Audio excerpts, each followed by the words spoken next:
I've set up the kits in a way that will make printing a little bit easier. In both kits, part 1 and part 2, I print on 65-pound cardstock.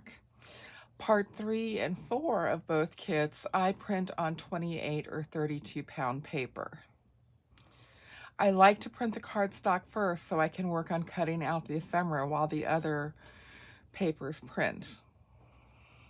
So as I said, we have to decide which of the two covers we're going to make, because that will tell us which ones we print. So for the main kit, which is this one, we will begin with printing part 1, and we will need 1 of the flap, 2 of the outside cover, 1 of the inside cover, 1 of the inside cover pockets, and this page is actually in part 3 of the main kit, and you'll need to make 1 of these on cardstock.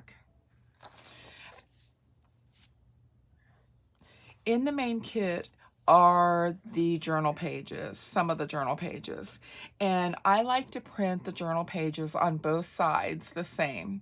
So if I'm printing this page, I'm going to print it on the front and I'm going to print it on the back. And so I'll have this on the front and the back of it.